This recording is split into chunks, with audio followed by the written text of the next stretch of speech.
This week marks the penultimate episode of Season 3, and before we get into the episode, I want to remind everyone that I will be doing an Anime Japan stream on March 22nd at 11 p.m. PST, so we can see what is announced for the ReZero anime, which personally I am expecting some information about Season 4, but who knows.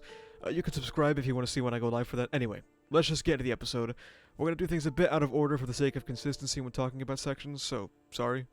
We finally get to see the conclusion of Al vs. Capella, which started 5 episodes ago now, as Capella remarks how the despair of being unable to kill her doesn't seem to affect Al, and he has now killed her around 20 times. Al replies that even after 100 deaths, he wouldn't be able to kill her, as he points his sword up, saying they roll out the red carpet for her, and asking if she really thinks Aldebaran is the trump card, but his bluff doesn't work. She wants him to try and kill her, something he can't believe. Dying hurts, and it's scary as hell. All the more so if it's your first time, as Aldebaran tells her to reconsider and to save her first time for a special moment. Capella loves the way he speaks and turns into a dragon in their cramped underground space. He sheathed his sword and in the novels flips off Capella, saying he doesn't love anyone, before collapsing a pillar in the underground as the room begins to fall in on itself. Aldebaran in the novels escapes through a crack in the wall, but it seems he just kind of jumps over a fence here, and he thinks about how he wishes he could remove his helmet to get the water out, but he doesn't want anyone to see the kind of face he's making. Anastasia says that she wouldn't mind seeing it, but he replies he's too self-conscious and that he feels like he was crushed 3 times. Ferris pulls up, a complete mess, and Al thinks about how Ferris insisted he be the one to face Capella, asking if he heard what he wanted to from her, but Ferris dodges the question, so Anna asks what happened to Capella. He tells them there's no mistaking that she's part of the Foundation now, however, Ferris isn't so optimistic. She's probably not dead, he says, and she tanked a shot of Anastasia's magic after all. Hearing the word magic, Aldebaran hitches, and draws his blade on her, causing shock to the both of them. He tells Ferris to get behind him, as he attacks Anna for hiding trump cards, but also not entirely because that argument also applies to him. The real issue is that she did something that Anastasia Hoshin shouldn't be able to do, and asks what is going on. Ferris tries to stop the situation, putting Al's blade into his own chest, causing him to pull back his weapon and end the confrontation. Before we can get too into the weeds on what just happened, Capella appears again, and Al is a little bummed out that it didn't even do any damage to her, but her heart is lit aflutter for how hard Al tried. He raised his blade again, but Capella is done for today. She's accomplished what she wanted to, and the gospel is telling her it's time to go. Ferris lashes out, threatening to kill her to save Krush, but Capella notes that killing her will not do anything about the dragon's blood, as demi-beasts arrive and cause the fight to come to a close. There is some very clear suspicion about Aldebaran here, pulling the blade on Anastasia being a pretty strange thing to do, but also there's an elephant in the room here we can't really ignore. Al knows a lot of things he shouldn't. Now he's making a lot of vague references towards death, like how he wouldn't be able to kill her even after 100 deaths, or how it felt like he died 3 times escaping, or talking to Capella about saving your first death for something special. We can't really confirm it, but it's seeming more and more likely that Aldebaran is a looper, just like Subaru, and there are some pieces of information that were cut, unfortunately, but we'll talk about that later. If Aldebaran was also a looper, it would make sense why he knows things he shouldn't, like he did earlier in Core 1. What do you guys think? Reading too much into it, a misdirection, or is Al looping? When we cut to Julius versus Roy, there is some narration that can't make it into a visual format like this that I really like, so I'm gonna read it. Julius was certain that people were fundamentally good. Everyone had a reason for doing what they did, and misdeeds were caused by people's environs rather than their own selves. It was an idealism that could be called immature, even naive. Julius loved people and was therefore loved by them. This is why Betelgeuse and the witch cult were unpardonable. They were villains who defied explanation or understanding. Julius doesn't hold back against Roy, and the Archbishop calls him brother again, dipping below the beam fired, so Ricardo jumps in, only for Roy to beat both their asses and use Eclipse, causing them even more harm. That strike has slain 88 other pretty boys, he tells Julius, as he also begins to use water magic. The water bolt strikes Ricardo, severely wounding him, but he survives. The two can't help but notice how proficient Roy is in every form of battle, and Julius begins to wonder if it has something to do with gluttony, as Roy keeps calling him brother, something he just can't grasp. As Roy talks about the time that he was ill, referencing an apple in a tree that Julius helped him get.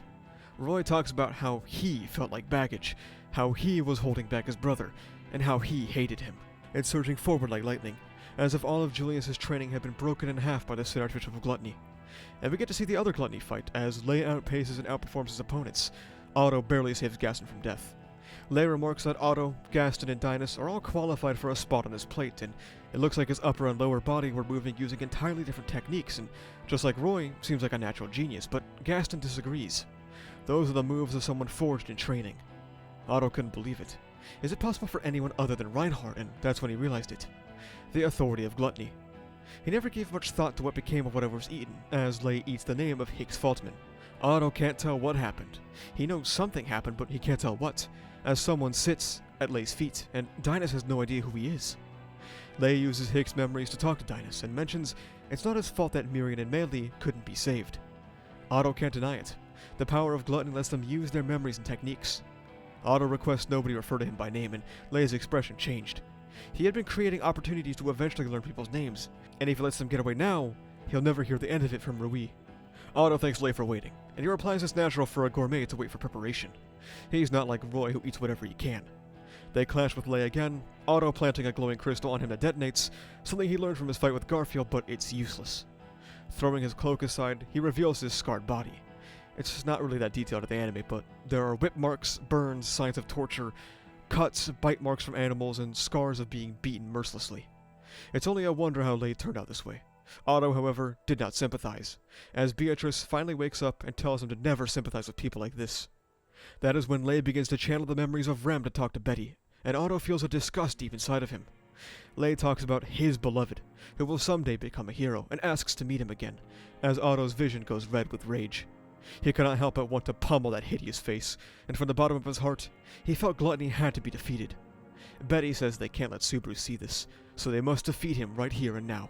A couple of things to talk about. First of all, who is Rui? This is now the second time Lei has mentioned this mystery person, and also, when talking to Dinas about his regrets, Lei very explicitly name-drops Meili, the little girl from the village from Arcs 2 and 4. What does Meili have to do with Dinas, and who is Rui? If you have any theories, leave them in the comments below, but that marks the end of the episode discussion, and we can now move on to the adaptation. Now, it's no secret I've been highly critical of Season 3, but to be honest, this episode was pretty good. The character acting was excellent, the archbishops felt like they had a lot of presence on screen, and Capella had some of her best body horror this season. This episode had great pacing, just like the Liliana episode, and it only confirms my suspicions that they just need to adapt less. This episode adapted about 65% of the average Season 3 page count, and it shows, as scenes had a bit more time to breathe, even if it still wasn't perfect at times. Great character acting and great storyboarding made for some really strong scenes with Roy, Lei, and Capella, and it leads to some great scenes like the apple scene with Joshua and Julius, a great way to adapt that scene from the novels and going above and beyond my expectations by showing Joshua's face being completely obscured. The episode was lacking in action animation, but honestly, I don't really care. The rest of the episode made up for it. If I have one complaint, it's what I mentioned earlier, that Lei's scars were pretty lame. It's a much bigger deal in the novels, but what can you do?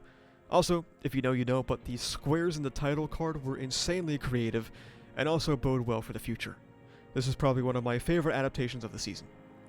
In terms of cut content, we have some things here and there, but not too much. Let's start with Al versus Capella. First, when Al is talking about how he wouldn't be able to kill her after 100 deaths, in the novels, he also states that he's already pushing 50 at this point. Even more explicit mentions of him probably being a looper. A second mention of his power was removed when Capella turns into a dragon, as Aldebaran laments that this time, he has been deemed the victim. What does that mean? No clue, man. When Capella returns while they're outside, there is yet another mention of Al's power. He remarks that the territory is undone, and that her power is the worst possible match for him. And if the coin just landed on the other side, there will be something he could have done, implying that Al's power has some gotcha shit that changes functionality based on a coin flip, but outside of that, we don't really know anything. That is going to mark the end of the episode 15 video, and we have one episode left of Season 3. If you've stuck around for all 15 of the episode videos for me, I really appreciate it, and I hope you come back for the final one next week, the Anime Japan stream mentioned earlier, and of course, Season 4 when that eventually comes out. Until next week. Thank you so much for watching. If you like this video, make sure you subscribe for more. You can also check the description down below to become a member, which gives you benefits like early videos, membership badges, and cool custom emotes. You can join the Discord where we talk about ReZero, Kagurabachi, Jujutsu Kaisen, and all kind of stuff. Additionally, you can go to the channel store and pick up some awesome stickers made by our channel artist, so you can carry the power of Graphia with you on your water bottle. That's about it though. Thank you for watching. See ya.